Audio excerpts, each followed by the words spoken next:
Hey guys, tonight we're setting off across the Pacific. Not with GPS, not even with a compass, but with stars in the sky, salt on your lips, and a small tree lashed to your canoe. You are, for all intents and purposes, an ancient Polynesian navigator. And tonight's story is all about breadfruit, yes, breadfruit, and why it was the ultimate survival hack. Before survival hacks were even a thing, you might think this is going to be a gentle float down history's lazy river, but quick heads up, there's no sunscreen. Your only guide is the moon, and you're in a hollowed-out log that really doesn't like sudden storms. You probably won't survive this, but hey, at least it's not a Monday. So before you get comfortable, take a moment to like the video and subscribe, but only if you genuinely enjoy what I do here. And drop a comment with your location. And local time, I love seeing where you're listening from. Now dim the lights, maybe turn on a fan for that soft background hum. And let's ease into tonight's journey together. The sea stretches endlessly before you, a sheet of black velvet pricked with stars. Your hands tighten around the edge of the outrigger canoe as the swell lifts you gently and sets you down again like a child being rocked to sleep. Only this lullaby hums with salt, wind-distant gulls and the creak of wood worn smooth by generations of voyages. You're not just drifting, you're navigating. Your ancestors trained your eyes to read the ocean's language cloud shadows on water, the pattern of bird flight, even the way waves bounce off unseen shores. Some of this knowledge is stored in your head, sure, but most of it is in your body, your bones. You lean with the sway, your instincts turning the canoe before your mind finishes the thought. You are one of the few. The master navigators of Polynesia were not simply sailors, they were astronomers. Biologists, cartographers, and psychics rolled into one. You don't steer toward land, you feel toward it. In the middle of your canoe is a cargo more precious than gold, a sapling. Not a rare orchid, not some divine herb, but a breadfruit tree. It doesn't look like much right now, a gangly thing in a coconut fiber pot, its roots wrapped and protected from seawater spray. But it is your civilization's insurance policy. You don't find a new island and plant flags, you plant food. And this one humble tree will feed generations. A distant splash interrupts your thoughts. Probably a flying fish. Or a shark, or both. You try not to think about it too hard. Your job is to stay awake until the sun peeks over the horizon and tells you which way you're drifting. And while the stars above twinkle with calm detachment, your eyes search for something far more subtle. Tilapa, the flicker of light said to stream from islands over the horizon, invisible to outsiders. Some still argue whether it exists a trick of physics or faith, but you swear you saw it just now, a darting line in the corner of your vision. Or maybe you're hallucinating from salt and sleep deprivation. Either way, you turn the canoe ever so slightly north. You recall your grandfather's words? You don't look for islands, you sail until the island reveals itself. Which sounds poetic until you're 5 days out with only taro paste and a suspiciously chewy dried octopus to eat. Suddenly someone behind you calls out. You crane your neck, a streak on the horizon, pale green against the misty blue. Land. No way. You blink. Again. Still there. Not a cloud. Your heartbeat picks up pounding with a mix of hunger relief and a tiny splash of panic. If it is land, you better hope the locals are friendly. If it's not, well, that octopus is starting to look a lot better. As the sun rises, the silhouette sharpens. A curved beach, palm trees, birds circling. You made it. Your gamble weeks of preparation, a star map, burned into your mind, your muscles trained to read wind, like a second language paid off. The canoe slides toward shore. Your crewmates leap into the shallows, dragging the boat across coral and sand. Your bare feet touch new earth. The sapling still swaying in its pot is hoisted like a flag of peace. You step forward. This isn't a conquest, it's a seeding. You don't build walls, you dig holes. You don't write declarations. You tend gardens. Your priority now is not defense, it's root-depth sunlight, and how often the wind whips through this little clearing on the lee side of the island. There's a moment standing here on this strange new shore staring at your future in a leafy stalk that you realize the full weight of what you're doing. This breadfruit tree isn't just food, it's identity, culture, lifeline, and it's now your job to make sure it survives the transition from cargo to canopy. Historians still debate how intentional all of this was. Did Polynesians really carry a master plan of agricultural colonization? Or were they just winging it with a green thumb and high hopes? But standing here squinting at this fragile little tree, you sense a quiet determination behind every journey. Every seed, every blistered paddle stroke across impossible distances. You glance around. A few others are already clearing underbrush. One person sniffing the soil, nodding approvingly. Another is digging a shallow pit. You hear someone quietly sing an old planting chant. You join in, your voice rough but steady. The breadfruit tree is gently lowered into its new home. And in this moment, you're no longer a voyager. You're a planter of futures. You wake the next morning with a stiff neck, a sore back, and a thin crust of salt still on your skin. The canoe lies nearby, half submerged in sand and sea foam, its job temporarily done. But your work has only just begun. You squint up at your precious cargo. The little breadfruit tree planted yesterday now stands upright, just barely, its leaves fluttering in the breeze like a toddler's first uncertain steps. The sun is already climbing, and with it comes the heavy heat that turns the island into a steaming pot. You wander inland with a gourd of water and a belly still aching from too many days of dried fish and not enough starch. Your mind is already focused on the next essential task, locating the island's water source. Breadfruit trees, for all their miracles, are not especially forgiving. They're picky. They want decent drainage, but not dry soil. They like shade in their youth, but not too much. And if they catch too much wind early on, forget it, they'll sulk and never grow straight. You sigh. High maintenance, like your cousin who brought 5 woven mats and 3 drums for a 2-week voyage. Still, the trees are worth it. You make your way along a ridge and finally hear the soft chuckle of a stream. Jackpot. You'll need to dig small channels to guide water toward the grove site. That means long hours with a sharpened stick and sore hands. It's not glamorous work. No songs will be sung about your irrigation ditches, but those ditches will feed your children one day, and that's enough. In the early stages of settlement, everything revolves around survival, and survival means food security. While some of the others head off to fish or scout for shellfish, you and a few others focus entirely on the trees. You dig compost pits, mix in ash and crushed coral to balance the soil, and build windbreaks out of palm fronds and woven reeds. One person jokes that the breadfruit trees are more pampered than the chief. You don't disagree. You also start observing the land's microclimates, subtle as they are.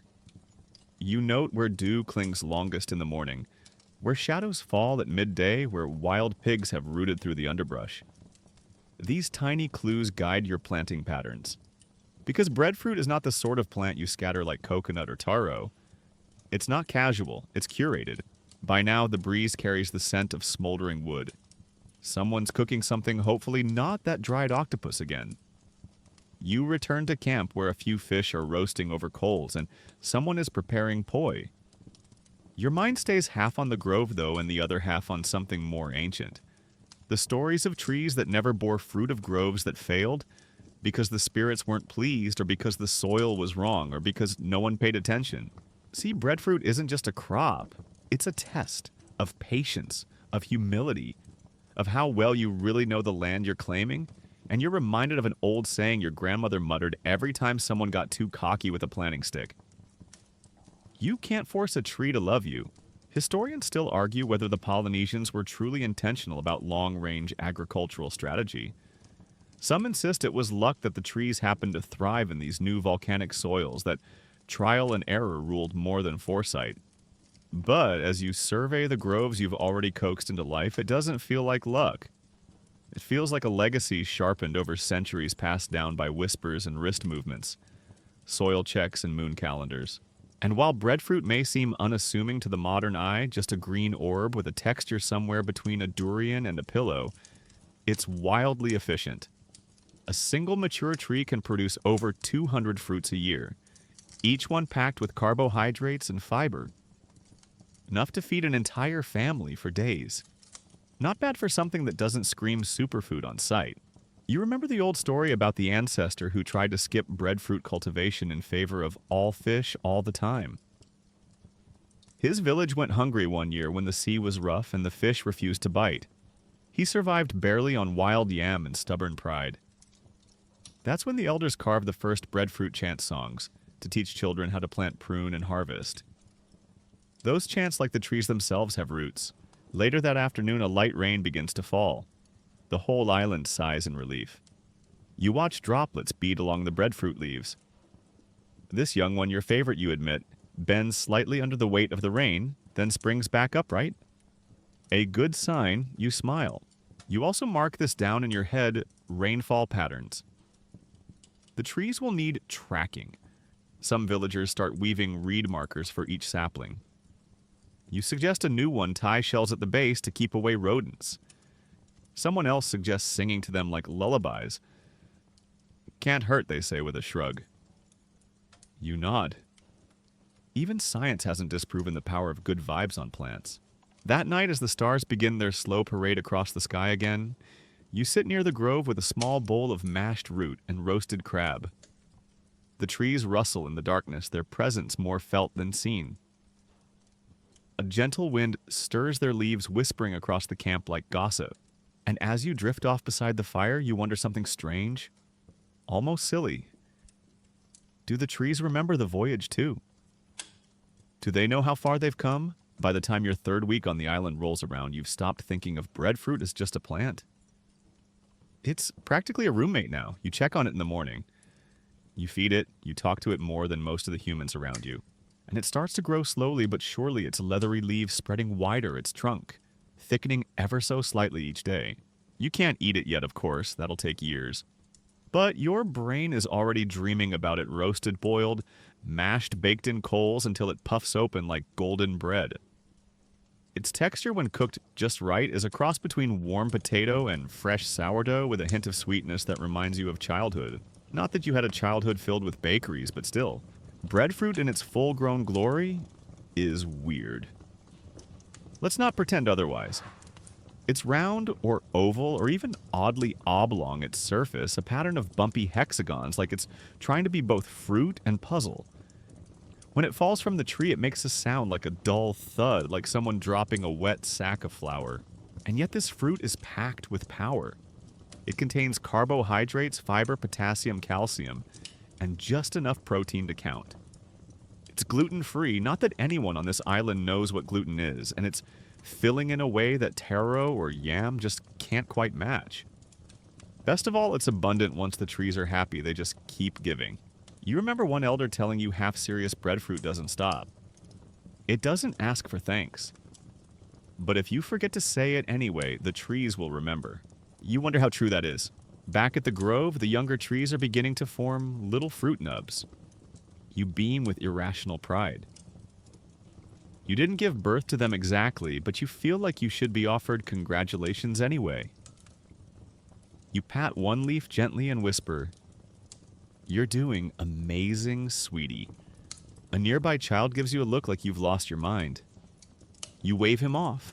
Breadfruit may not be flashy, but it is stubbornly reliable. And that's the thing. These trees were not only cultivated, they were selected, nurtured, bred over generations for traits like taste, yield, drought resistance, and even ease of cooking. Polynesians didn't just find breadfruit in the forest and hope for the best. They turned it into an agricultural masterpiece. Modern botanists have traced some varieties back through DNA and cultural record, confirming what your ancestors probably knew. All along, some trees are better than others, and only the best were chosen for the voyage. Others left behind. Sorry, underperforming fruit, no canoe for you. Historians still argue whether this level of genetic control was intentional or just a happy accident of trial and error. But when you look at the complex hybrid varieties thriving across different islands, it's hard to believe this was random. It feels more like genius in disguise. You're chewing on a slice of dried banana when someone announces that one of the older trees planted long before your arrival is finally producing its first mature fruit. Everyone gathers eager, excited. This is a moment, like watching someone graduate after years of tutoring. The fruit is picked carefully. It's green, firm the size of a toddler's head. Perfect. You bring it back to the fire circle. A pit is dug. Hot stones placed. The fruit is roasted slowly until the outer skin blackens and cracks. Then someone slices it open, steam billowing out like incense. The smell hits first nutty, bready, almost buttery. The first bite burns your tongue, but you don't care. It's soft inside, creamy, slightly sweet. Warm. Comforting. Like someone wrapped a hug in starch. It doesn't wow you with flavor, it's not spicy or tangy, but it satisfies in a way few things do. There's laughter, chewing, trading of bites. One woman says her grandmother used to mash breadfruit with coconut milk and wrap it in leaves for long journeys. Someone else claims their cousin once tried to ferment it into alcohol. The experiment ended in tears and an unfortunate wedding. No one asked for details. That night, lying on your mat, you realize something profound. Breadfruit works because it doesn't try to be fancy. It just does its job. Quietly. Consistently. It is the friend who shows up with soup when you're sick, not the one who brings champagne when you're already celebrating. And this is why breadfruit wasn't just tolerated, it was adored.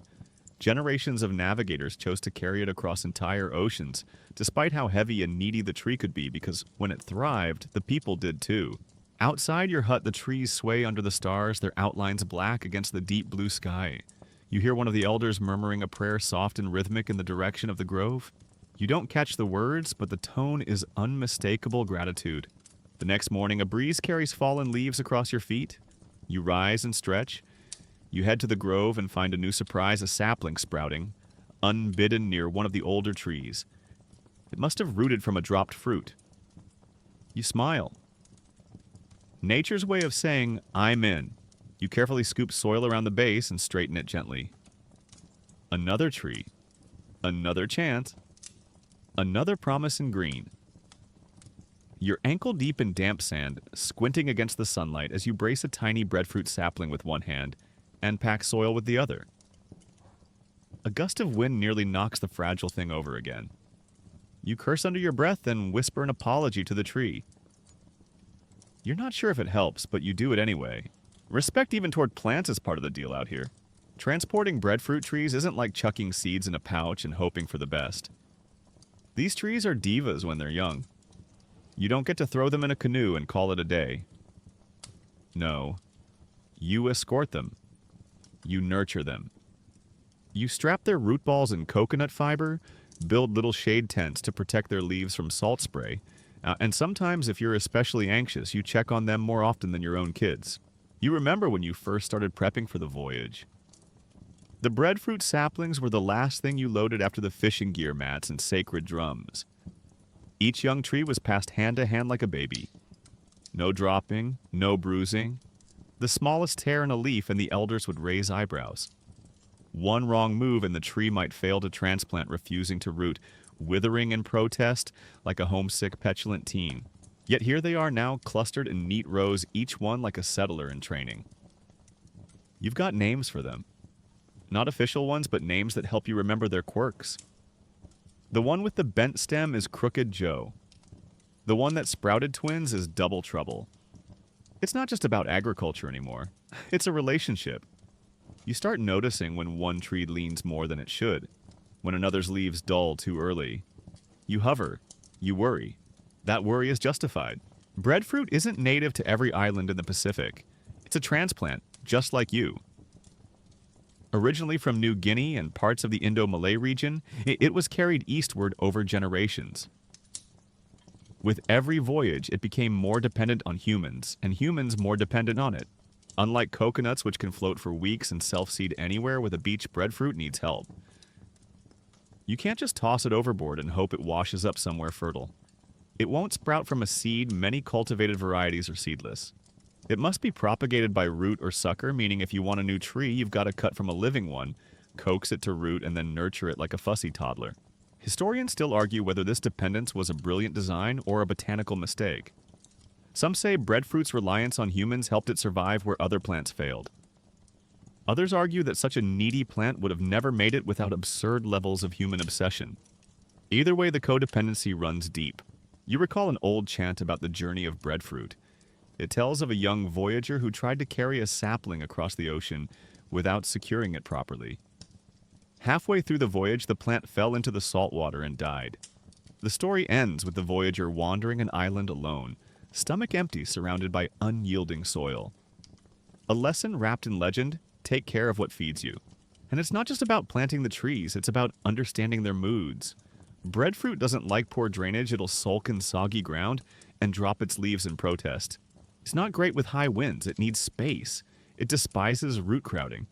Plant it too close to other trees, and it starts producing smaller, sadder fruit like it's giving you the silent treatment. So you build terraces on slopes. You clear the area around each tree, sprinkle ash to balance acidity, and mix in broken shells for calcium. You weave baskets to support sagging branches. You check for signs of stress like yellowing edges or curling tips. You talk to the trees. You sing. You even install companion plants, banana taro turmeric, because you've heard it helps balance the soil. You don't know if it's science or superstition, but either way your trees look happier. One evening, as the sky turns that syrupy orange pink that only seems to exist in paradise, a neighbor calls you over to see his own grove. You oblige. You've heard he's been using a new planting trick covering the base of his saplings with woven mats to reduce evaporation. You're skeptical. But then you see his trees taller, greener, sturdier. You narrow your eyes. Show off, you mutter. But when he offers you a woven mat for your own grove, you accept without hesitation. Because breadfruit isn't just about personal success, it's communal. Your village's survival depends on everyone's trees growing strong. One bad season, one crop failure, and it's not just your mat that's empty, it's everyone's. Later, back at your own grove, you gently tuck a mat around one of the weaker saplings. It looks a little more protected now. You sit beside it, arms resting on your knees, and exhale deeply. The stars come out one by one, glittering like scattered shells across the sky. In that moment, you realize the truth: you're not growing trees. You're growing trust between you and the land, between generations past and future, and between the very idea of movement and the need to finally put down roots. And under the flickering night sky, the trees begin to whisper back. You wake before the sun again. Not because you're disciplined, but because your stomach growled so loudly it could have startled a seabird out of the sky. It's been fish and taro for weeks, and you'd trade a polished shell and a half-decent fishing spear for anything carby and warm. Something like breadfruit, but the trees are still babies. You sigh, sit up, and squint at the sky as the first threads of pink crawl across the horizon. Today your job isn't planting, it's teaching. A small group of kids waits near the grove, half asleep and grumbling, but curious. They've been tasked with helping tend to the saplings, and you're the appointed know-it-all. Not official, of course, but when you talk, the trees seem to grow straighter. So, people listen. You kneel by the youngest tree gesture for the kids to gather round and begin. This one here. This one's your lunch, your house, your medicine, your future spouse's dowry, so pay attention. One of the kids yawns so hard he nearly falls over. You toss him a pebble. He startles. Everyone laughs. Lesson begun. Breadfruit is more than a crop. It's a system. A long-term investment. Once mature, a single tree can produce up to 250 fruits per year, roughly enough to feed a family through lean seasons. And it does this for decades. You don't replant every season. You just protect and harvest. And while the fruit itself looks like it was designed by someone who couldn't decide between a dinosaur egg and a misshapen melon, it's nutritionally stacked. High in complex carbohydrates, fiber, potassium, and even some essential amino acids. It's basically the Pacific's version of a potato crossed with bread, but better. You slice into a ripe one borrowed from an older grove and show the kids how it peels, how the latex can be sticky, how it's best roasted or boiled. Sometimes even fermented. Their eyes light up when they hear fermented. Kids are weird. You explain that breadfruit isn't just eaten fresh. You can preserve it. Mash it, bury it in lined pits, and let it age underground. Sounds disgusting, right?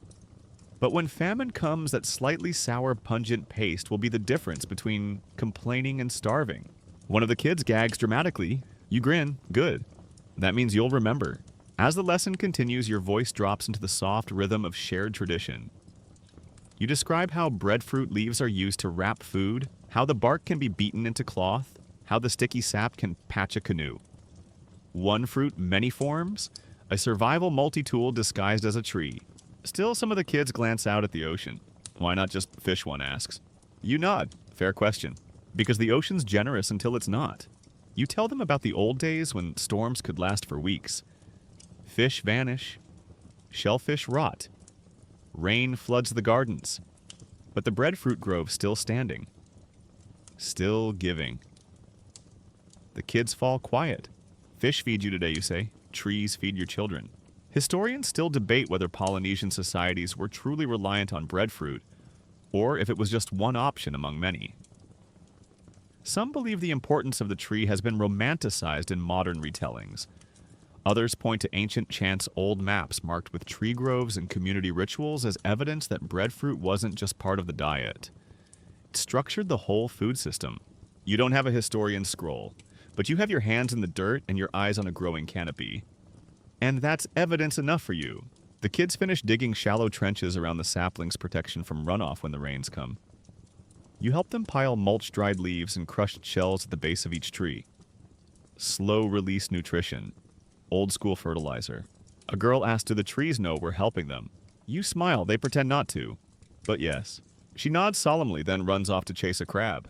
By midday, the sun hammers down and everyone collapses under a shade tree. You chew on a slice of roasted breadfruit from your pouch, its edges charred and crisp, the inside soft and nutty. You offer some around. The kids devour it, even the one who gagged earlier. You don't say anything. Victory doesn't need commentary. Later, you walk the grove alone, checking leaf color, feeling the soil. One of the older trees has fruit on its lowest branch. Not ready yet, but close. You consider marking the date with a carved stick. You spot something else too, ants. You kneel, peer under a leaf, and spot a trail. Not good. Ants often herd sap-sucking pests like mealybugs, the kind that slowly starve a tree from the inside out. You make a note to return with ash and soap water. Another fight. Another day. You glance over your shoulder. The kids are now sitting in the sand, making up a chant about the breadfruit that fought a crab. It's terrible, off-key, and historically inaccurate. But it's theirs, and it's spreading. Because the truth is, this isn't just about food. It's about continuity. About handing something living to the next generation and saying, keep this alive, and it'll keep you alive too. And somewhere in that rhythm of roots and ritual of work and weather of jokes and jugs of water, carried from streams, you feel it again, that sense that this tree, this fruit, this quiet, bumpy orb, it holds your entire civilization in its shade. It's early evening and you're sitting near the edge of the grove, a bundle of palm fronds in your lap, weaving them into rough mats to protect the youngest breadfruit saplings from drying out. The ground beneath you is soft, scattered with dried leaves and the delicate remains of fallen blossoms. You can smell the ocean close enough to hear, but far enough that the salt spray doesn't sting your eyes. The trees sway gently. They're still small, but they're standing. That's a win. The work is slow, repetitive, calming, but your thoughts wander. You find yourself wondering for the third time this week, why, in the name of all tropical gods, your ancestors didn't just stick to fishing. Why this whole obsession with breadfruit? All the babysitting, the soil tending, the composting, the pest picking. It's not exactly glamorous. There are no heroic chants about squashing mealybugs. But that question doesn't hang unanswered for long. You glance toward the horizon where the waves are rolling steadily under a pale lavender sky. The sea looks calm now, but you've seen it angry. You remember a storm from a few seasons ago, the kind that rolls in with no warning, drops buckets of rain, and makes the ocean churn like an angry stomach. The fish disappear. Nets come back empty. Shellfish beds get smothered. And just like that, the sea stops providing. That's the difference. Fishing, as abundant and thrilling as it can be, is unpredictable. Breadfruit, once established, is not. So why not just fish because fish swim away? Breadfruit doesn't. Your ancestors figured that out the hard way over centuries of trial error and hungry seasons. They watched tides betray them and reef fish vanish. And instead of collapsing, they adapted. They grew food that stayed put. Food that grew up instead of swimming off. You chuckle softly at the thought of a breadfruit tree trying to wriggle away. There's a boy nearby sharpening a stick. You call him over. Help me carry water to the grove, you say. He groans like you've asked him to lift a whale, but he comes. As you walk to the stream, you talk. You know the story of Nafa and the stone tuna, you ask. He shakes his head, half interested. You tell him anyway. Once long ago, a village depended entirely on the sea. The fishermen were proud cocky even, but one year the tuna vanished. The winds changed, the waters warmed, the ocean turned silent. The people starved. A woman named Nafai went inland. She planted breadfruit. The men laughed. They said trees can't fill nets. But Nafa kept planting, and one day the fish returned. But the village didn't need them anymore. They had options. So what happened to the fishermen, the boy asks. You shrug. They started planting trees. Historians still argue whether these transitions from fish-heavy diets to mixed agriculture were conscious decisions or forced by ecological collapse. Some say breadfruit cultivation surged during El Niño periods when fishing was particularly bad. Others claim it was always part of a diversified food plan. You like to think it was both necessity and foresight working hand in hand. Back at the grove, you tip a gourd of water at the base of a young tree. The soil soaks it up greedily. The boy follows your lead a little sloppier, but trying. That's what matters. You sit down again, point to one of the older trees. That one, you say, gave us fruit during the last storm, when the beach was flooded and nothing would grow, when the lagoon spat up dead fish and the rain came sideways. The boy looks at the tree with new respect. And you keep talking. Breadfruit cultivation was never just about food. It was a long game, a form of insurance. Villages built terraces on rocky slopes, dug compost pits, redirected water, and maintained rootstock nurseries so that even if a grove died in a flood, a new one could be started nearby.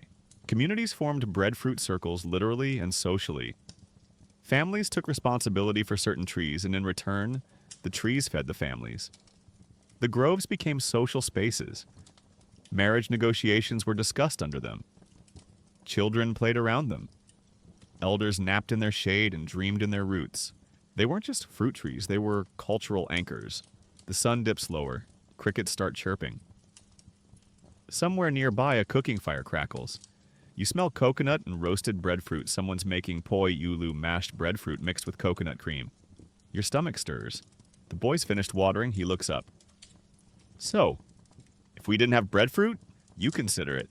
If we didn't have breadfruit, you say slowly, we'd still be out there chasing fish, hoping the ocean's in a good mood, starving when it's not, and probably not sitting here right now watching these trees grow. He nods. It's quiet for a while. Then he says, I think I'll plant my own. You grin. That's the idea. You lean back, letting your shoulders rest against the rough bark of an older tree. The wind rustles its leaves above you like soft applause. It's not loud, not dramatic, but it's there. Steady, reassuring, like the tree itself. Rain comes down in long, silver threads. Not hard, not violent, just persistent. The kind of rain that soaks through your clothes without bothering to ask. You stand under the fronds of a makeshift shelter, watching your grove drink. The leaves of the breadfruit trees shiver with each drop, almost like they're sighing in relief. A quiet living applause. You smile. This is good rain. Then you remember too much of a good thing can drown a tree. You wade out into the grove, bare feet, squelching in soft mud. Your fingers brush under a few leaves, checking for signs of rot. The youngest saplings still have a fighting chance, but the soil's heavy with moisture. You dig a shallow trench with your hands to help the excess drain off. The earth is warm, gritty, alive. You glance over your shoulder.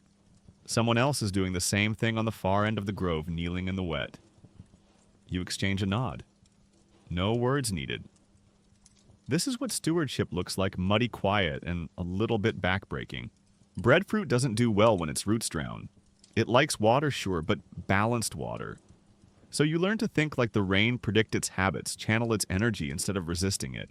This particular grove is planted on the gentler slope of a volcanic rise, black basalt rock, underneath loamy, ash-rich soil above.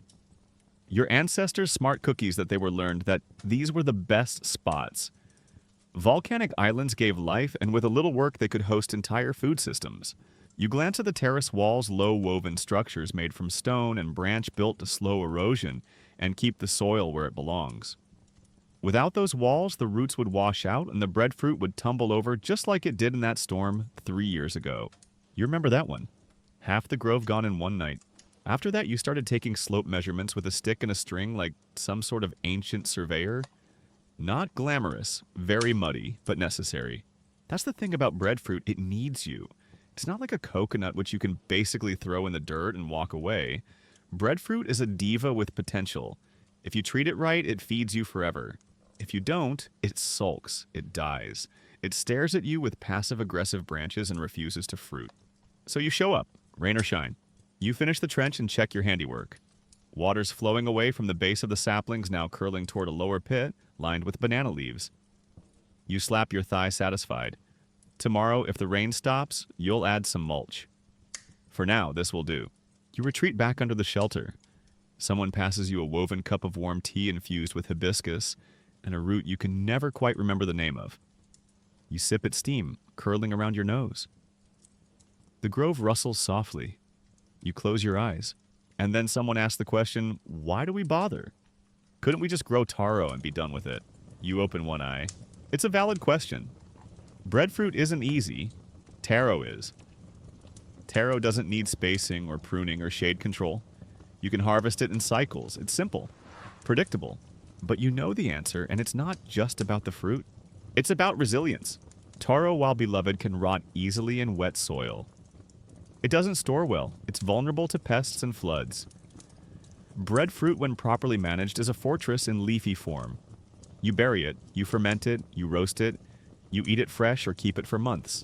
In the chaos of island living where storms roll in like surprise party guests and droughts linger like bad smells, breadfruit is your emergency plan. Historians still argue about whether Polynesian breadfruit groves were actively managed with techniques like pruning, selective breeding, and microclimate engineering, or whether they just happened to grow well where people planted them. But standing here, wet to the knees, sipping tea in a downpour, you're pretty sure it wasn't luck. The older members of your village know which trees fruit early, which ones resist pests, which ones taste best when baked in underground ovens. That knowledge isn't accidental, it's curated, inherited, whittled down through generations of backaches and breakthroughs. Someone else chimes in with another memory how during a 5-week drought, it was the breadfruit that saved their family. Not fresh fruit, but the pit-buried mash from the previous year. Fermented, yes. Smelly, definitely.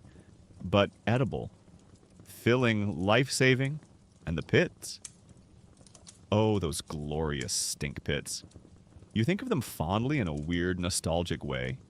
Shallow craters lined with banana leaves and bark, filled with mashed breadfruit covered and weighted with stones. Aged for months, sometimes years. The smell is aggressive, like fermented socks soaked in pineapple juice. But the result? A shelf-stable, ready-to-cook starch bomb. You tell the group about a time you unearthed one during a ceremony.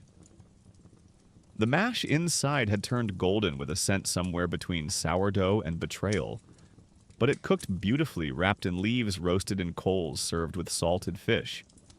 Not one bite was left. The rain begins to ease. A shaft of sunlight spears through the clouds and lands directly on a tall breadfruit tree at the grove's edge. Its leaves glisten like jade. You set down your tea and rise. Time to check the other end of the grove. As you walk, you spot a patch of mushrooms, some edible, some not. You make a mental note. Breadfruit trees, once mature, create their own ecosystem. Birds nest in the branches. Vines climb the trunks. Bees buzz through the flowers. Shade-tolerant herbs sprout in the underbrush. These aren't just fruit factories, they're forests. You touch the bark of one tree as you pass. Solid. Familiar. Cool under your palm. You give it a quick pat. Thanks for sticking around, you mutter. Because the ocean may shift. The wind may lie. But this tree, this stubborn leafy miracle is still here. Still growing. The sun rises slow and golden, painting the volcanic slope in a palette of deep greens and blackened browns.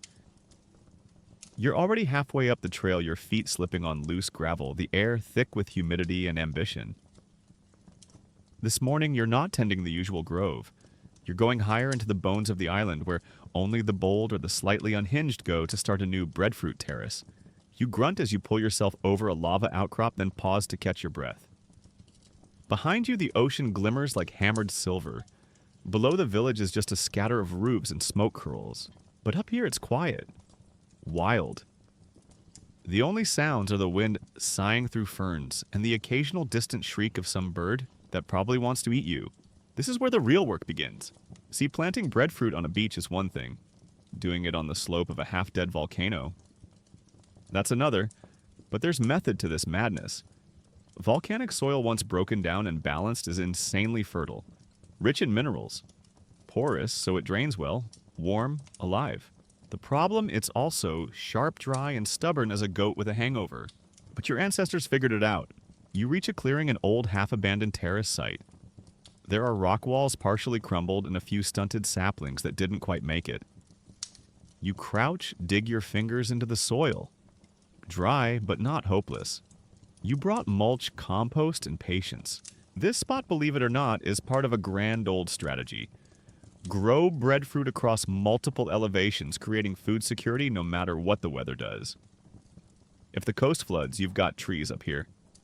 If the mountain dries out, the lowlands still produce. It's nature's version of not putting all your eggs in one canoe. You start hauling stones. It's not glamorous, it's not poetic. It's sweaty slow, and you swear one of these rocks just bit you. But soon a low wall forms, then another. You pack the inside with looser soil, breaking up the larger chunks with a stick and muttered curses. Then you dig a pit for compost, layering it with fish scraps, banana leaves, and the magical, slightly nauseating sludge from the village ferment barrel. This is not the kind of stuff that makes it into the ceremonial chants, but it works. You plant a sucker cut from one of your strongest trees down below and position it just so. The wind is calmer here in the clearing. The afternoon sun will hit this spot just enough. You pat the soil. Done. You sit for a moment sweaty and covered in dust. You chew on dried coconut and listen to the wind. You can almost hear the island breathing. It's easy to romanticize breadfruit groves as peaceful oases, but the reality is more intense. They're battlegrounds against erosion pests, drought floods, and sometimes even laziness. Without constant tending, they revert. The wild claims them back. Roots choke themselves. Fruit withers. Soil dies. Historians still debate how centralized or organized these terracing systems were. Some believe they were orchestrated by chiefs in top-down agricultural projects. Others argue they were grassroots efforts, family-led, neighborhood-built. Maybe both. You've seen enough overgrown terraces to know that once upon a time someone cared up here. And then maybe they didn't. You're here to care again. You spend the next few hours digging contour trenches, small ditches along the slope to catch rainwater and slow its descent. You line them with rocks. It's basic hydrology, but it works. You mutter a little chant, not a real one, just something rhythmic, and hope the tree likes your effort. There's a memory that hits you mid-dig. An old woman long gone now who once said if a tree grows well, it means someone was kind to it before you. You didn't get it then. You do now. As the afternoon deepens, you plant a second sucker, then a third. Your fingers are blistered, your shoulders ache, and your water gourd is down to its last few drops. You look at your new Mini Grove 3 trees, barely past infant stage, staked and swaddled, and you feel like a god of small, slow-growing things. Then you hear noise, movement behind the trees. You freeze, wild pig. You reach for your digging stick, like it's a spear. A kid steps out of the brush. It's the same boy from the grove a few days ago. He's got a gourd of water and a badly wrapped bundle of leaves. I followed you, he says, way too casual for someone who just committed unsolicited mountain hiking. You blink. Why? He shrugs. You said I should plant one too. You stare at him. Then you laugh, loudly. The trees echo it back. You motion him over, show him where to dig. He's clumsy. He slips. He gets a nosebleed from the altitude, but he doesn't stop. By sunset, his first tree is planted. He looks at it like it's going to sprout gold. You ruffle his hair. Now let's see if it survives you. As the sky burns orange, you both sit in the dirt watching shadows lengthen across the terraces. Tomorrow you'll hike back down.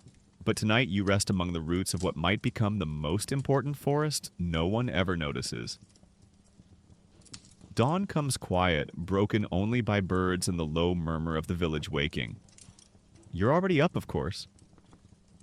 The grove calls like a grumpy elder, softly, persistently, without ever saying please. You grab a woven basket, a curved knife, and make your way past huts, still steeped in sleep. Today is not just another day of checking roots and shooing off beetles. Today you join a ceremony. The breadfruit trees are finally old enough to be blessed. You reach the edge of the clearing where the central grove stands, now lush and humming with life. The older trees are thick-trunked, heavy with fruit in every shade of readiness from green to golden, to the kind of brown that means you've waited too long. There's music in the distance, hollow log drums, a deep rhythm that seems to pulse up through the soil itself. Or others begin to arrive dressed in ceremonial wear bark-cloth feathers, garlands of woven pandanus and tie leaves. Elders move slowly, their faces serious. Children skip in barefoot noses dusted with ash. You find your place near one of the central trees, the one you planted years ago, that now provides enough fruit to feed 3 families. Someone lights the ceremonial fire. The smoke spirals upward, carrying with it the scent of dried ginger and crushed leaves. A silence falls. Then a chant begins, low, rhythmic, hypnotic. You've heard it before in bits and pieces, but today it lands differently. Today it wraps around your spine.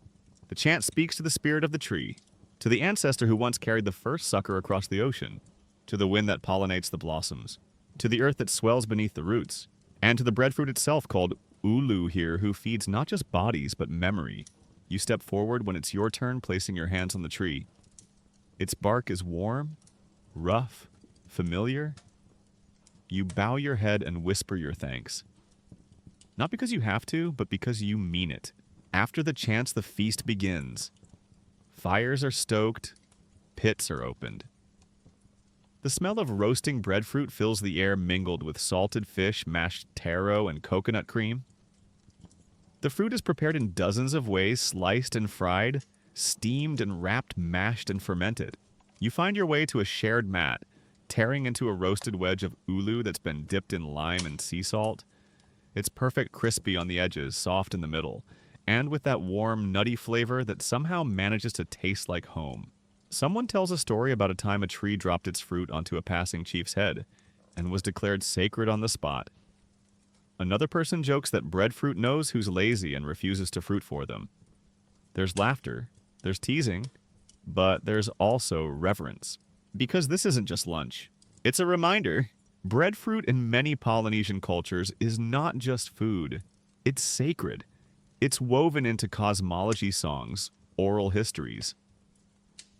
In some traditions, the very first tree was born from the body of a god who sacrificed himself to feed his family. The tree grew from his grave, and its fruit became his gift. Historians still argue whether these stories came before or after the cultivation. Did the mythology inspire the planting? Or did the act of planting inspire the stories you've stopped caring? What matters is that both grew together, tangled like roots under rich soil. As the day rolls on, drums keep pulsing and the smell of smoked breadfruit thickens the air. A group of dancers performs under the canopy, their movements echoing the sway of the leaves.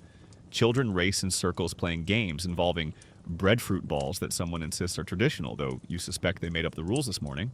In one corner, an elder shows 2 teenagers how to wrap cooked breadfruit with seaweed and press it into a paste, a preservation method that turns it into something like an early energy bar. No packaging, no expiry date, just ancient technique. You sit and watch. You realize that no matter how many planting pits you dig, how many terraces you build, this is the real cultivation. Not just of food, but of meaning. These ceremonies aren't decorative. They're memory devices, emotional anchors, ways to pass down instructions without making them feel like chores. When a child chants the planting song, they're not just singing. They're memorizing technique, seasonality, respect, and the breadfruit trees they're listening to. Later, as twilight falls and the last embers of the cooking fire glow, like coals in a giant mouth, you wander the grove alone. The breeze has cooled. The leaves rustle overhead, the fruit hanging like ornaments in the dusk. You stop by your tree, yes, you still think of it as yours, and press your palm to its bark. It's larger now than you are. You whisper one more thanks, for the fruit, for the shade, for not falling on your head during the ceremony. The tree doesn't respond, of course, but the wind rustles its branches, and that feels like enough.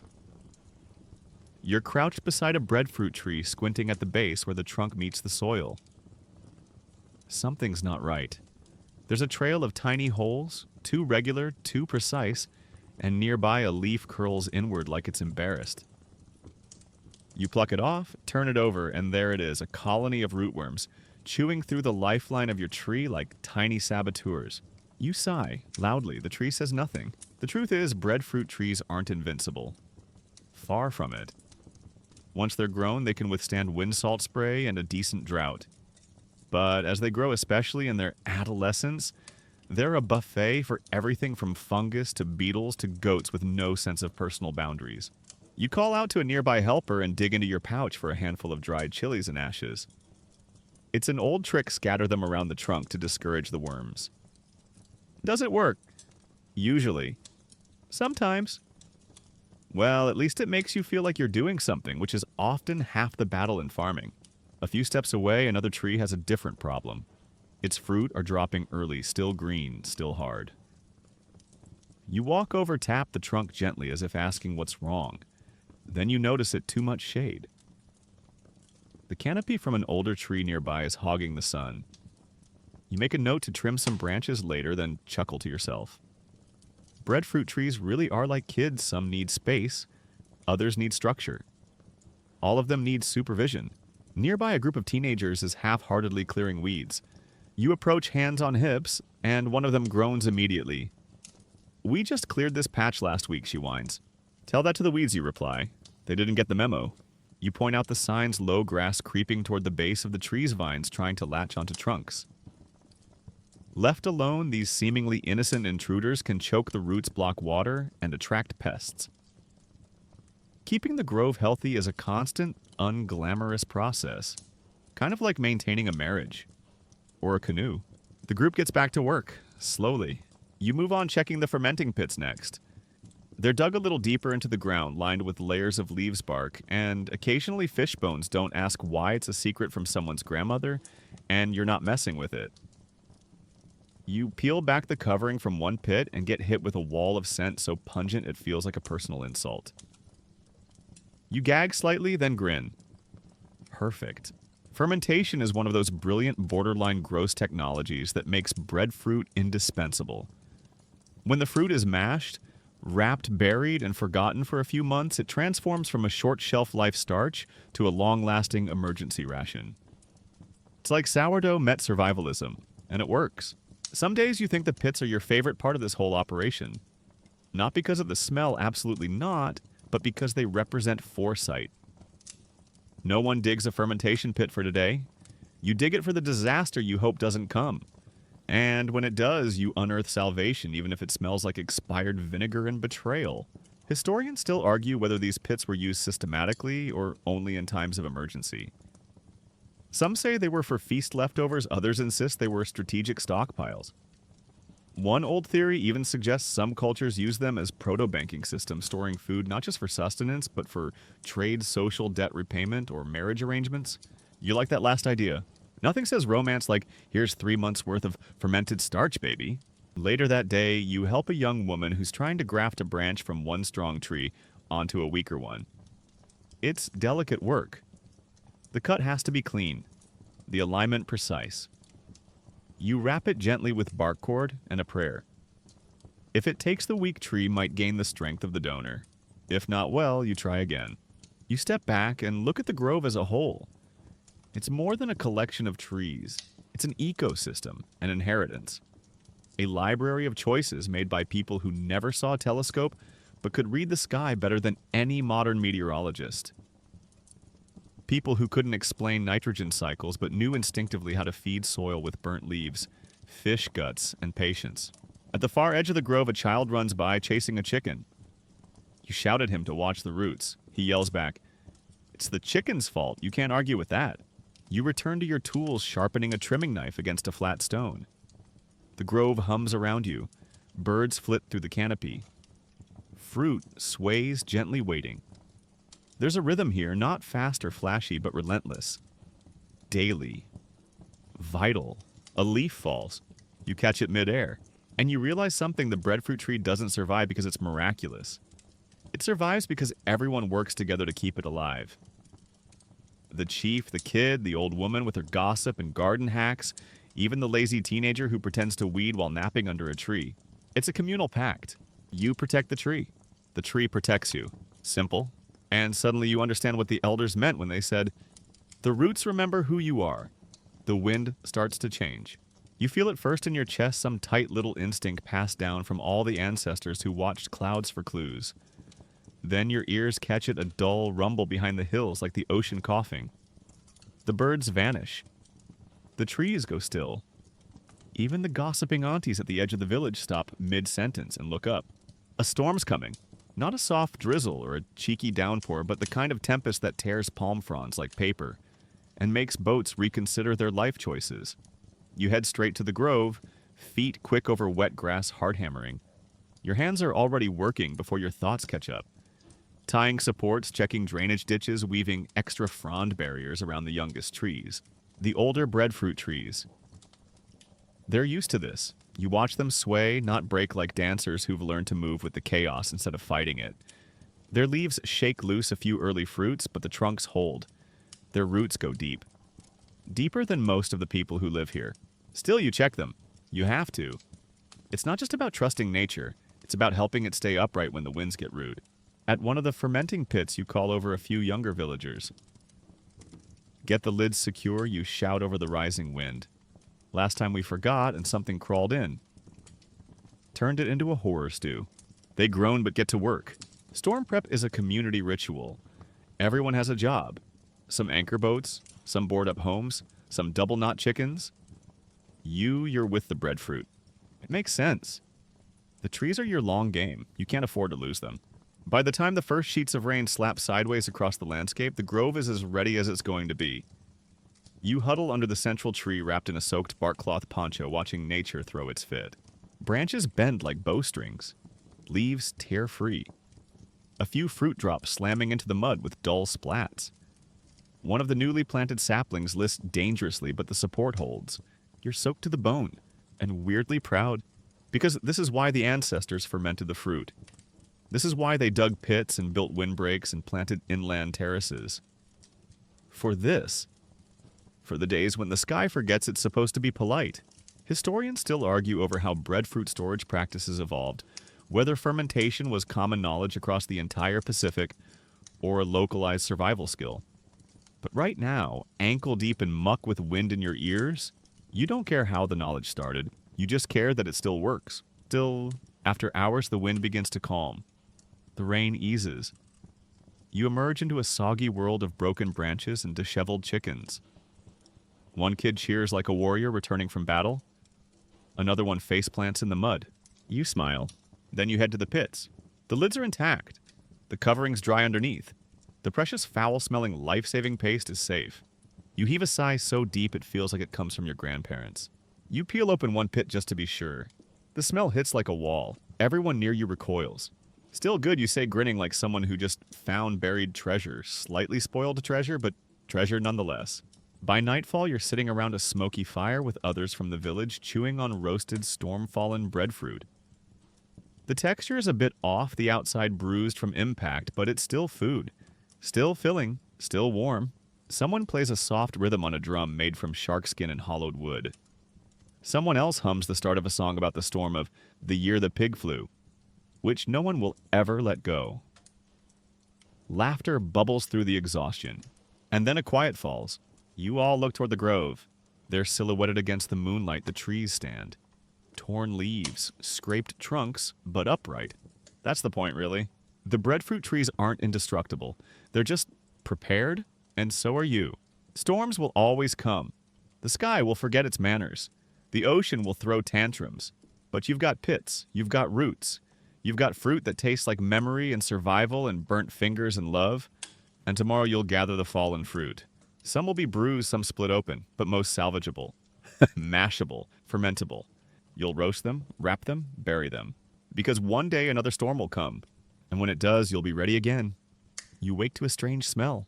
Not the usual, not roasted fish, not fresh salt air, not even the lingering must of smoke from last night's fire. No, this one is different. Pungent. Wet sock mixed with sour pineapple and regret. You already know what it is before you open your eyes. The fermentation pit. Someone unsealed it too early. You step outside, wincing. The sun is barely up, and yet there's already a thin crowd gathered around the far edge of the grove, all staring at one open pit like it just insulted their mothers.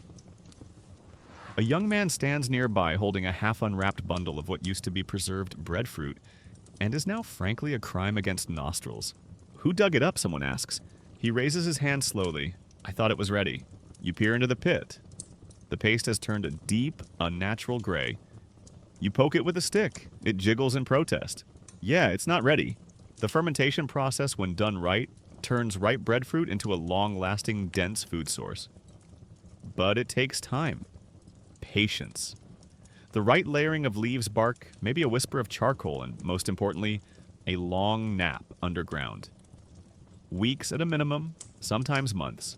This was barely aged. Maybe 2 weeks in the pit. The starches hadn't broken down. The sugars hadn't mellowed. And the microbial party that makes the whole thing safe to eat, not even started. Smells like death, someone mutters. No, you reply. Death would sue for defamation. You give the kid a look. Not angry, just disappointed. He looks at his feet like they're suddenly fascinating. He mutters something about being hungry, about wanting to show off. Classic mistake. You nod. Next time, bring your nose before your ego.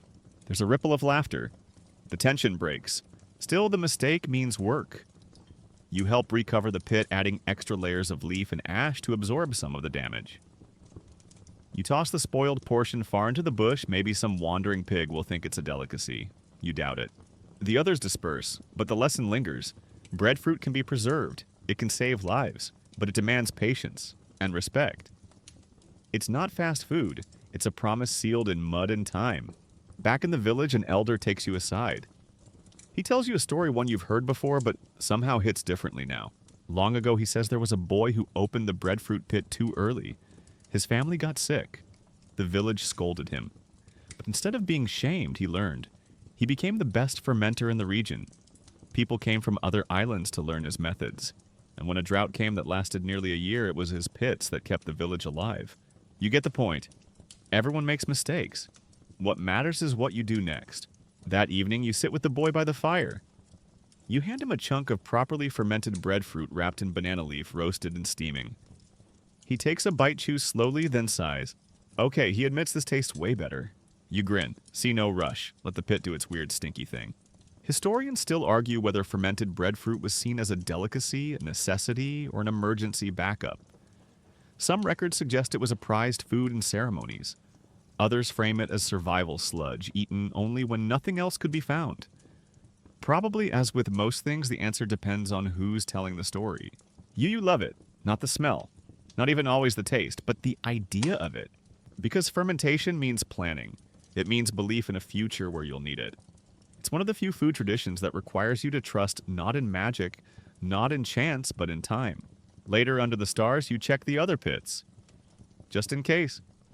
All intact. All properly sealed. You smooth the earth over the recovered one, pat it like a sleeping animal. You're okay, you whisper. You just need more time. Like people, like trees. Like stories passed down over firelight. As you walk back to your mat, the grove rustles behind you. A fruit falls somewhere in the dark, thudding gently into soft soil. Tomorrow, maybe it'll be ready. But tonight, you let it rest. You're waist deep in a patch of tangled underbrush arms, scratched legs muddy, and carrying a bundle of young breadfruit suckers wrapped in damp cloth. The trail you're following barely qualifies as a path. It's more like a rumor of a route that someone's great-great-grandfather might have once walked, possibly while lost. But you're not here to get lost. You're here to trade. At the next bend, you spot them, a cluster of people from a neighboring island. Their canoes pulled onto the shore like resting sea beast bright patterns, painted along the hulls. One of them waves. You wave back, resisting the urge to trip over a root and embarrass yourself in front of strangers. The breadfruit suckers in your arms are a gift, but not the casual kind. These are from your best trees. Trees that weathered the last storm. Trees that fruit early. Trees that don't get moody when the wind shifts. In short, they're VIPs. Trading breadfruit isn't just about swapping plants. It's about diplomacy, politics, relationship management. You're not handing over food, you're handing over survival tools. You approach the group slowly. An elder steps forward. You bow, present the suckers. He nods and approval strokes one leaf like he's sizing it up for a scholarship. In return, he offers something wrapped in woven fronds. You open it to find cuttings from their breadfruit trees, shaped slightly differently, broader leaves, a stronger scent. You breathe it in, nod. This is good stock. Not just a fair trade and upgrade. And just like that, two communities have exchanged more than plants. You've exchanged genetics, potential, trust. Historians still debate how structured these exchanges were. Some claim breadfruit was tightly controlled by chiefs used as leverage. Others suggest it was a grassroots effort, people swapping cuttings, the way modern folks swap a sourdough starters. Maybe it was both. But what's clear is that breadfruit trade created webs of connection that stretched across islands, archipelagos, generations. Later, as you sit around a shared fire with your hosts, stories unfold between bites of roasted fish and breadfruit mash. Someone tells of a tree that bore fruit year-round. Another describes a variety so sticky it doubled as glue. You share your own tales of trees that survived salt sprays of pits that outlasted droughts. It's not bragging, it's data, wrapped in humor, seasoned with pride. One young woman sketches diagrams into the sand, showing grafting methods they use to control fruit shape. Another person asks about your soil techniques. You draw your windbreak design with a burnt stick and explain how banana peels help deter certain pests. There are nods. Someone says they'll try that back home. You realize this is more than cultural exchange. It's botanical collaboration, a living knowledge economy. Before you sleep, someone pulls out a drum. The rhythm is unfamiliar, the language different, but the energy is the same. One of the elders sings a song about a breadfruit tree that grew on a cliff and refused to fall.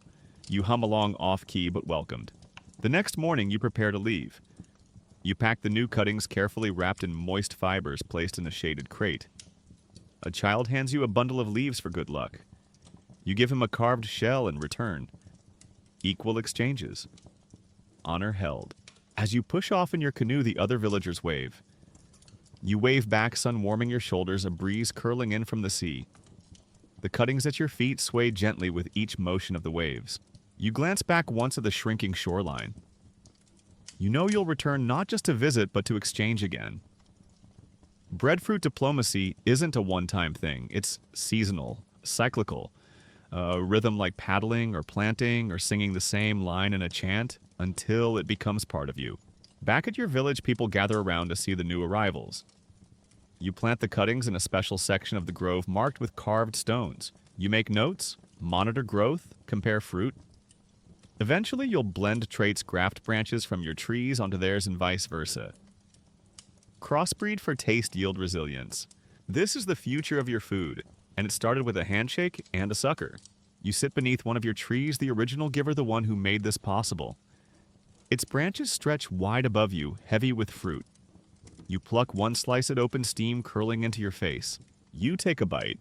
It's good, but next season, it might be even better. The sea is glass. Not a ripple, not a breath of wind. Just endless blue stretching in all directions, like the world forgot how to end. Your canoe sits in the center of it, loaded down with bundles, tools. Two other rowers, and most importantly, a miniature forest. In the space where fish used to go, there are now young breadfruit trees, wrapped and lashed and pampered like royal passengers.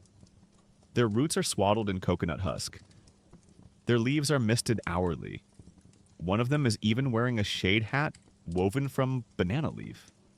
Overkill, maybe. But you've seen what one bad wave can do to a sapling, and you're not risking that again. This is no casual expedition. You're sailing to seed. The canoe slices through the water, guided by the stars, and a navigator who looks like she was born with a compass under her ribs. At night, you take turns steering the sky above, pulsing with constellations that whisper directions only the trained can hear. There's no map, just the memory of other journeys passed down in chants, and star charts scratched into bark. Inside the canoe, the breadfruit trees gently sway. They're fussy travelers. One leaf wilts and you're up in the dark adjusting its wrappings like a worried parent with a feverish child. You talk to them, sing to them, joke with them. You say things like, "If you die halfway there, I'm naming my next canoe."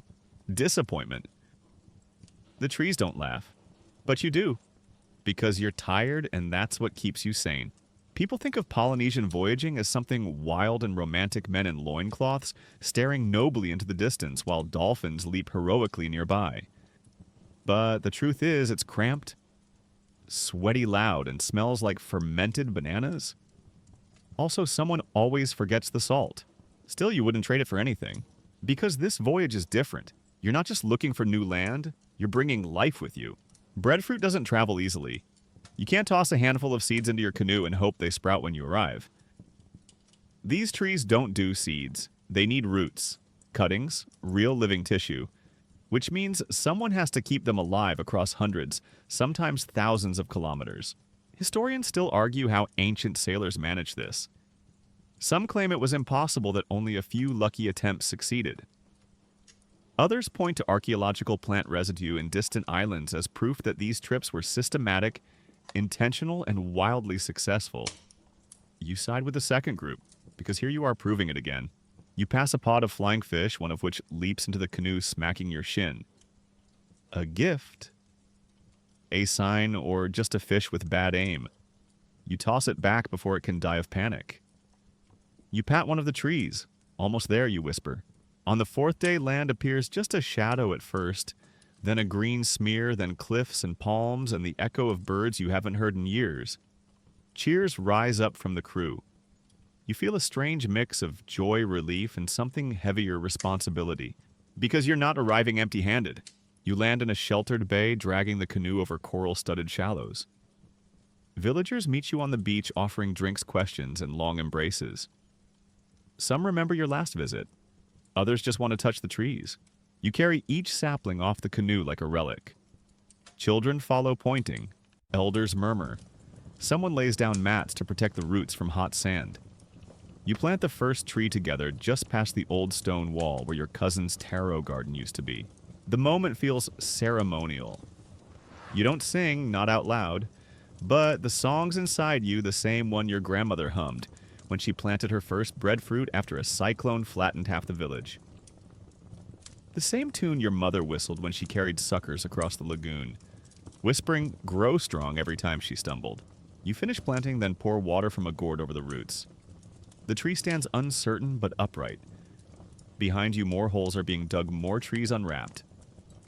A whole grove will rise here if you're lucky, if you're careful. If the land is kind and the people remember how to listen. That night, you sit by a fire with your hosts. Someone roasts breadfruit. Someone else brews tea from wild leaves. Stories unfold slowly like cooked starch. One elder tells how her great-grandfather's first breadfruit tree came in a canoe lashed to the mast like a banner. Another recalls a tree that wouldn't fruit until someone whispered an apology to it in the rain. No one questions the logic. Some trees are like that. You glance over at the newly planted grove. The leaves rustle just barely. The wind smells of salt and promise. And it hits you this is how you conquer an ocean. Not with swords or flags or declarations. With roots and leaves, and the patience to wait for fruit that might not come until your grandchildren's children are ready for it. You're waist deep in a conversation. You didn't start with a man you didn't invite about your trees. Specifically how he's going to take them. He's got a uniform, a very neat one, and a very British face that looks like it hasn't seen real sun in months. His shoes are polished, his accent is sharp, and he's asking way too many questions about your breadfruit. You're on the beach with a basket of fruit when his boat arrives, massive, clunky foreign. It coughs black smoke and carries men who stare too long. They have clipboards, they have shoes, they have intentions. The man introduces himself as a botanist. He smiles too hard, says he's with an expedition, says he's here to observe local agriculture. You nod politely, wondering what he's really after. Then he sees your breadfruit grove, and something in his eyes changes. Suddenly he's full of excitement, asking about the fruiting season, the root structure, the fermentation process, even the local chants. You give vague answers. You've seen this before. Outsiders getting curious. Not about you, but about what you grow. And then he says the phrase that makes your stomach drop. We'd like to take some specimens back to the crown. You blink. Specimens. He gestures at your grove like it's a buffet. Just a few trees. For study. For science. Maybe even to help other colonies thrive. You know what that means. You've heard the stories how they came to Tahiti, how they took plants without asking how they carted off trees and renamed them and claimed they'd discovered them. As if trees needed discovering. You also know about Captain William Bligh. He came to the Pacific with a very specific goal: breadfruit. The British had a problem in the Caribbean: too many enslaved people, not enough cheap food to feed them. Someone had a bright idea. Let's go to the Pacific, take that miracle starch, and bring it to the plantations. So they sent Bligh, who by all accounts was brilliant at navigation and terrible at leadership. He loaded a ship with breadfruit trees, hundreds of them, crammed into wooden containers, fed water meant for the crew, babied like royal babies. The sailors hated it. They watched their water rations go to the trees. They watched their already miserable journey get worse. And one day they snapped. The mutiny on the Bounty wasn't just about discipline, it was about breadfruit. Sort of. The trees became symbols of misplaced priorities of outsiders valuing plants over people. Historians still argue how central breadfruit was to the mutiny. Some say it was just a scapegoat. Others insist it played a critical role. But either way, the irony is hard to ignore, trying to force a tree associated with generosity and community into a system built on brutality and exploitation. You look at the man with the clipboard. You smile. You want to take breadfruit to feed slaves. He frowns. Well, I wouldn't put it quite like that. You nod. I would. He stiffens. Says something about scientific advancement, about global cooperation. You cut him off. These trees don't belong to science. They belong to stories, to grandmothers, to chants no one outside this island understands. He mutters that he'll speak to the chief, that arrangements will be made. You walk away. The next day, a group of villagers gathers. There's worry in the air. The man's request has reached the elders. Some say it's a good opportunity to exchange a few trees for tools, metal medicine. Others say it's theft wrapped in velvet words. You say it's both. In the end, the chief agrees to send a few cuttings on the condition that they're not renamed, not claimed, not altered. That they remain our trees, even in foreign soil. The man agrees. Of course he does. What choice does he have? Weeks later, the ship leaves. The trees are gone. Some of them will survive. Others won't. You hear that on the return trip, many wither from the cold, from the wrong soil, from loneliness. Trees can die of grief too, you think. You stand in your grove and look at the spaces where those trees used to be. They were just a few, but it feels like a lot. Still the grove stands. Still the fruit grows. You plant 2 new trees in the empty spots. Not replacements, not replicas. Just next chapters. You press your hands into the soil, whisper a blessing, and let the silence carry your promise. And you hope desperately that if those trees do survive in foreign soil, they won't forget where they came from. Because even if they're used, misused, misunderstood, those trees are still Polynesian. And they always will be. You're sitting under a canopy of stars, stomach full of roasted breadfruit, when someone drops the name Bligh like a stone into the conversation. The fire crackles. A few heads turn. You sigh because here we go again. Captain William Bligh, someone says the breadfruit thief. Captain William Bligh, someone else says the cursed navigator. Captain William Bligh, you mutter the man who lost a boat crew and his dignity all for fruit. You stretch out your legs and let the flames lick your tired thoughts. The story always comes back around eventually, how Bligh took breadfruit trees from Tahiti, how his crew mutinied and threw him off his own ship, how he somehow survived 47 days in an open boat and still came back for the trees. It's almost funny, but it's also kind of sad. The first time Bligh sailed for breadfruit, he lost everything. The Bounty was packed with trees, hundreds of them crammed into space that might have been better used for, say, more food. Or even basic crew morale. But the Royal Society had a plan to transport this miracle crop to the Caribbean and use it to feed enslaved people cheaply and efficiently. The problem: nobody asked the enslaved people what they thought of that. Historians still debate whether breadfruit's failure in the Caribbean was because of taste cultural unfamiliarity, or the simple fact that forcing people to eat something they didn't want while enslaving them was, shocker, not the best agricultural strategy. But we're getting ahead of ourselves. Back to Bligh. After the mutiny on the Bounty, yes, that mutiny, he managed to survive and incredibly convince the British government to fund another breadfruit expedition. That's right. They looked at this man who'd been tossed overboard by his own crew and thought, you know who should lead another sensitive botanical mission across half the world? This guy? So they gave him a second ship, the Providence. And you have to respect the man's sheer stubbornness. This time Bligh succeeded. He got the trees. He survived the journey. He reached the Caribbean and delivered the breadfruit, only to discover that no one there wanted to eat it. Imagine going through all that trouble storms, rot, death, betrayal, only for your precious cargo to be politely declined by the very people it was meant to feed. You chuckle. Maybe the trees refused to grow out of spite, someone says. Maybe they missed home, says another. Maybe they just knew, you say. And everyone nods, because trees do know. Not in the way humans do, but they feel things. Soil, light, air, vibe. And maybe they knew they weren't meant to be used like that. Breadfruit thrives in places where it's loved, where it's part of songs and stories, where its sap is used to patch boats and its leaves are woven into dinner. It doesn't like being shoved into a plantation economy where it's expected to perform on command. You sip something warm from a carved cup and watch the fire crackle again. What Bly and the Empire never understood is that breadfruit isn't just food. It's relationship, it's identity, it's memory. It grows best in places where hands know how to care for it, where children learn its name before they learn to speak full sentences, where grandmothers wrap the fruit in leaves like swaddled babies and bury them in pits like treasure. That doesn't fit neatly into a colonial spreadsheet. Later that night, long after the others drift off to sleep, you walk alone through the grove. The trees are silhouettes in the moonlight, swaying gently. One of the newer ones, the one you grafted with a cutting from the voyage, rustles its leaves as if to greet you. You reach out and touch the bark. Not British. Not traded. Not stolen. Planted. With intention. And grown with care. Because here's what Bly never quite got. You can transport a tree. You can even force it to grow in strange soil. But you can't ship meaning.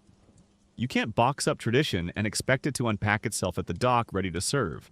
You walk back slowly, feet brushing the ground like a quiet apology. Maybe the trees on those ships survived. Maybe they even bore fruit, but they were never truly home. And maybe that's why, no matter how many ships came, how many flags were planted, how many names were written into foreign logs, breadfruit always belonged to the people who sang to it first.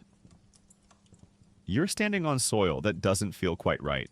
The sun is hotter here, dry and direct, no whisper of sea breeze.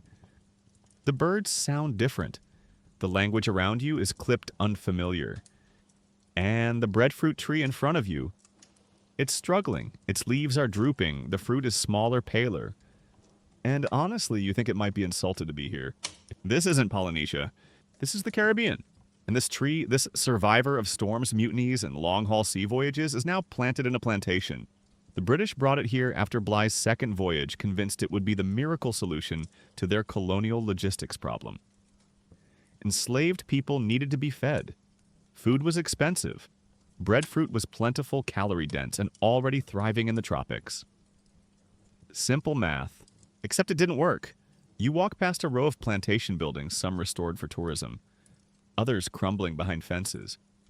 The earth here is rich red, but somehow it still feels resistant. You run your hand along the bark of another tree. It flinches. Or maybe that's just your guilt. Historians still puzzle over why breadfruit didn't take off in the Caribbean the way the British expected. Some say the enslaved populations simply didn't like it.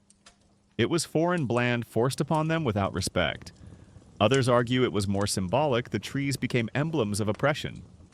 A reminder that their masters saw them not as people, but as mouths to be filled cheaply. And maybe that's the real reason it failed. Breadfruit feeds best when it's shared, when it's wrapped in tradition song family. You can't rip it from its context, shove it into monoculture, and expect it to perform. But they tried. In Jamaica, St. Vincent Trinidad breadfruit trees were planted by the thousands. Some took root, some didn't. The trees weren't the problem. The system was. You sit under one now older than most buildings around it, its trunk split from weather and neglect. A man joins you, local, soft-spoken, and curious. He says his grandmother used to cook oil down with breadfruit, that the tree in his yard gives sweet fruit, but only in odd years. That sometimes the wind smells like salt, even though the beach is miles away. He doesn't hate the tree, but he doesn't love it either. To us, he says it was just there. It didn't come from us. It just showed up one day with chains. That hits harder than you expect. You nod slowly. Back where I'm from, we plant it with a chant. He raises an eyebrow. What kind of chant? You recite a fragment. Your voice feels out of place in the dry air like seaweed on a mountaintop. But when you finish, he smiles. I never thought about it needing a welcome. Every living thing needs a welcome, you say, even trees. He laughs quiet and full of something sad. Maybe if we'd sung to it, it would have stayed sweeter. And there it is. The colonial breadfruit experiment failed because it tried to reduce culture to calories. It forgot that food is not just fuel, it's memory, identity. A contract between earth and people. You walk together through what used to be the plantation's garden. A few more breadfruit trees remain scattered like survivors. They bear fruit, yes, but no one really notices. No one gathers around when they fall. No one waits with anticipation for the first golden ball of the season. They produce in silence. Later you visit a local market. Breadfruit's there stacked in a dusty corner. Cheap. Taken for granted.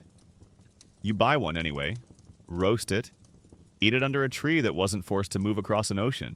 It tastes muted. Not bad. Just hollow. You think of your grove back home. The one that buzzes with insects and gossip and the slow songs of elders. The one where children name trees after relatives and fruit is blessed before it's eaten. Here the trees have no names. And maybe that's the difference. As you prepare to leave, you take a final walk through the garden. One tree has a new shoot, young green perfect. You kneel and touch the soil. Whisper the chant again. Quiet, just for you.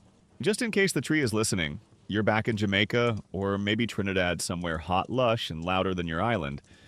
And today you're doing something brave, possibly stupid. You're asking people how they feel about breadfruit? It starts off hopeful. You stop a man selling jerk chicken and ask if he ever cooks breadfruit. He grins, wipes his hands on his apron, and says, "Of course. Roasted over open fire? Crispy outside, soft inside? Best with saltfish." You nod enthusiastically. Finally, someone who gets it. But 5 steps later, you run into an old woman sitting on her stoop. You ask the same question. Her face wrinkles with something between disdain and boredom. "Breadfruit, ugh. We only ate it when nothing else was around." She waves her hand like she's brushing away a bad memory. You press on. 3 teenagers shrug. One says, "Only my grandma likes that stuff." Another laughs, "Too dry, man. I want plantain." You're starting to sense a pattern. Then you find a farmer, lean, sun-baked, and barefoot. He's standing next to a tree that looks familiar, tall, leafy, heavy with pale green fruit. You ask if he grows it for sale. He chuckles. "No one buys breadfruit, me friend. We just have it. So it's popular." He leans on his machete. Popular like a cousin you never call, but still shows up at your funeral. You burst out laughing, because somehow that's exactly it. Breadfruit in the Caribbean isn't hated. It's tolerated. Respected, maybe, but not loved. Not the way you love it. Not the way your aunties hum while wrapping it in leaves. Not the way children on your island fight over the first roasted slice like it's gold. Here it never got that chance. Historians still debate the cultural reception of breadfruit in the Caribbean. Some point to colonial coercion, how it was forced onto enslaved people as a ration food, stripped of meaning and introduced without ceremony. Others argue it eventually found its place, especially in rural diets and local dishes like oiled-down breadfruit chips or breadfruit rundown. But no matter how you slice it or fry it or mash it, it was never theirs in the same way. It arrived on foreign ships. It came with no welcome chant. It came in service of a system that saw people as labor and fruit as math. You can't force a tree to become sacred. That kind of bond grows over time through use, through ritual, through generations of shared memory. You realize that on your island, breadfruit is more than food. It's ceremony, song, calendar, lineage. But here, it's just a starchy backup. Later, you sit with a small group of elders outside a community center. You ask if they ever heard stories about where breadfruit came from. One woman leans back and says, "We heard they brought it from far away. Said it would feed us, did it, you ask?" "It fed us," she says. "But it never comforted us." You let that sit for a while. Someone else offers you a piece of roasted breadfruit fresh off a metal grill. You accept, of course. Its good crispy edges, steamy center. You close your eyes and almost taste home. But it's different. The firewood here smells sharper. The salt in the air is faint. There's no chant in the wind. Just a breeze and someone's phone playing music too loud. You finish the slice and thank them. They nod politely. You look around. The trees are growing. The fruit is ripening. But there's no grove, no tending circle, no fermentation pit lined with leaves and stories. It's not wrong, it's just incomplete. Like a song missing its chorus. Before you leave, you visit one last tree. It's growing next to a crumbling colonial building, once a plantation house, now an overgrown ruin.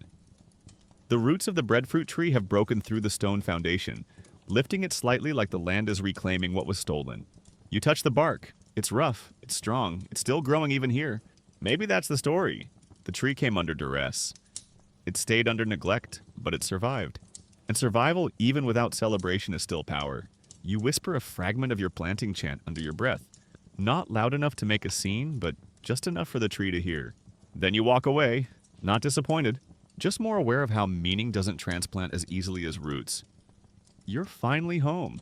After weeks away, months, maybe your feet sink back into the soil of your own island, and it feels like being reunited with a language your bones still speak fluently. The wind smells right again, humid, soft, kissed by salt. Your grove, the one you planted, tended and whispered to rises in the distance like a leafy skyline. And now, after all you've seen, it feels even more sacred. You head straight for it. The trees are taller than you remember, their trunks thicker. The fruit hangs heavy and confident. You run your hands along the bark, feeling the rough textures like an old friend's calloused palm.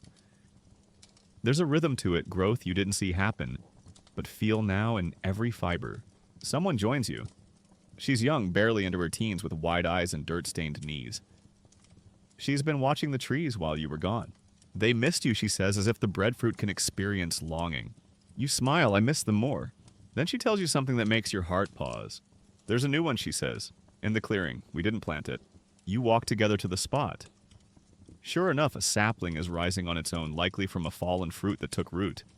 But no one tended it. No one wrapped its base or shaded it from wind. And yet here it is.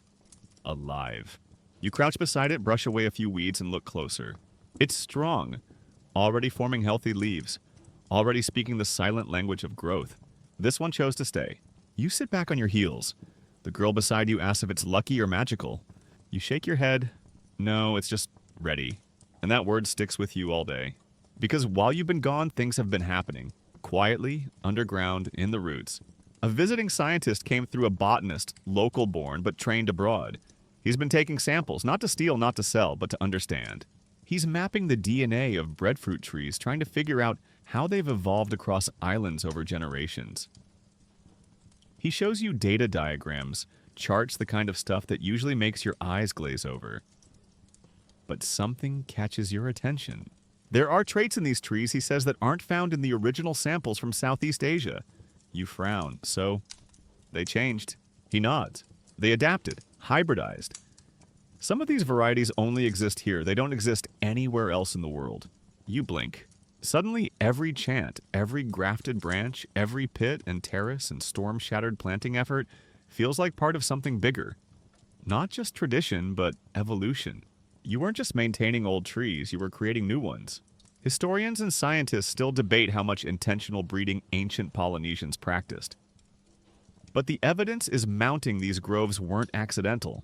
They were curated, cultivated with a level of observation, care, and generational memory that puts modern agricultural tech to shame.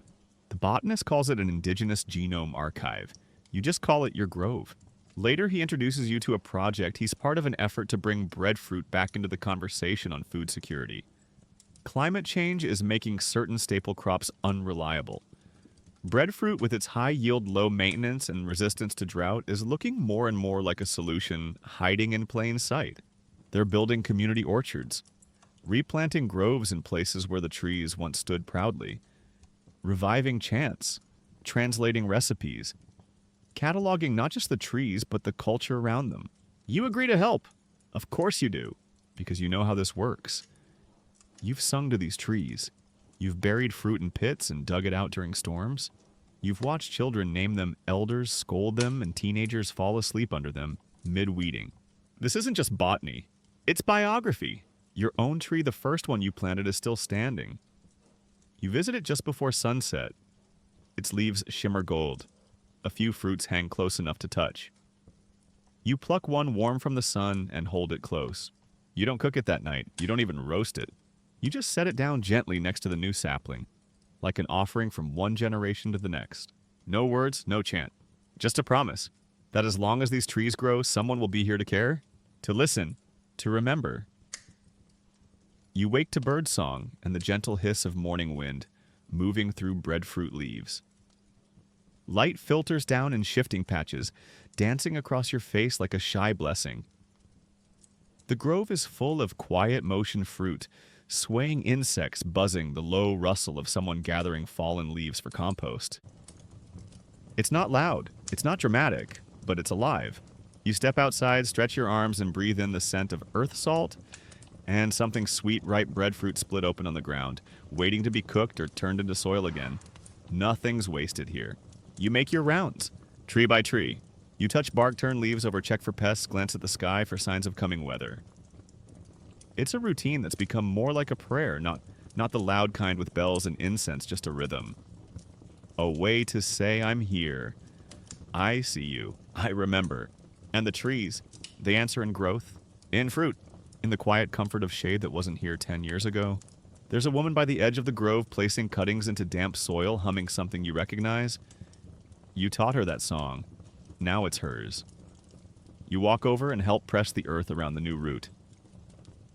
Another life just starting. No fanfare. Just potential quietly blooming. Nearby children are learning how to weave fallen leaves into baskets, not for tourists or Instagram, but for carrying fruit-wrapping food, mulching young trees. A boy raises a leaf to his face and pretends it's a mask. You laugh. The tree laughs too in its own leafy way. Later, someone brings you a roasted slice of breadfruit fresh off the fire. Golden brown edges steam, rising a dab of fermented coconut cream on top.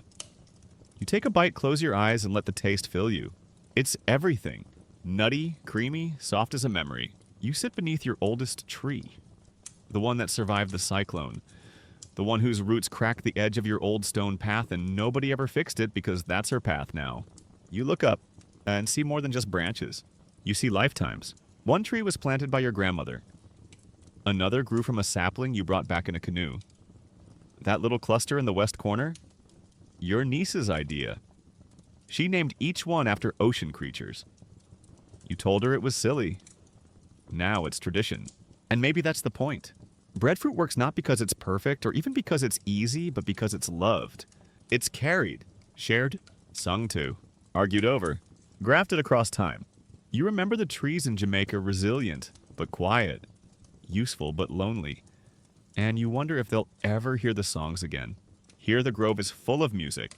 The creak of bark, the buzz of bees, the laughter of people who know this food not just with their stomachs, but with their bones.